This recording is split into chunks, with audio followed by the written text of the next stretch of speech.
আল্লাহকে ছেড়ে দিলেন কেন? আল্লাহর সাথে দুশ্মনী কেন? যে ছেলেটা সারাদিন একটা ওয়াক্ত নামাজ পড়ে না, যে বিবি একটা ওয়াক্ত নামাজ পড়ে না, যে মেয়েটা পর্দা করে না, তারে জিজ্ঞাসা করেন না যে মা সবার সাথে সম্পর্ক বজায় রাখো, মালিকের সাথে কেন দুশ্মনী? আল্লাহর লগে কি নারাজি হইলা? আল্লাহর সাথে কি দুশ্মনী?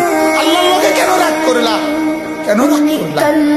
এই বাপ, তোমরা যারা সিজদা করো না, তোমরা বলো না বাজান, বলো না এই দরদি ভাই চিৎকার করে বললাম, তুমি যদি বলো তোমার পায়ে ধরতে, আমি পায়ে ধরতে রাজি।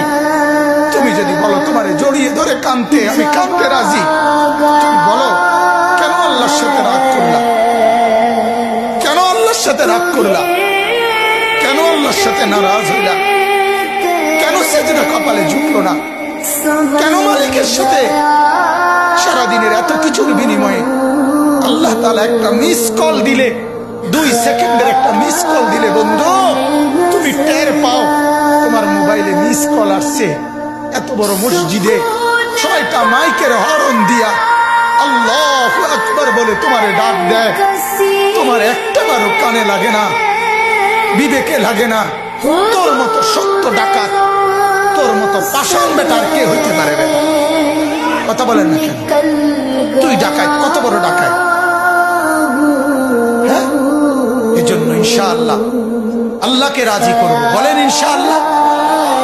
সেজদা করব তো ইনশাআল্লাহ। যুবকরা তোমরা বলো না ইনশাআল্লাহ। নওজোয়ান তোমাদেরকে বলি, আমার আশা ভরসার স্বপ্ন এই নওজোয়ানদেরকে জাগানো।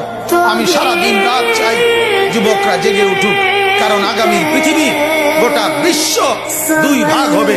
এটাই পৃথিবীর পুরা ভবিষ্যৎ। এক ভাগ পুরাপুরি দাজ্জালের অনুসারী কাফের, আরেক ভাগ মাহাদির অনুসারী ইমানদার।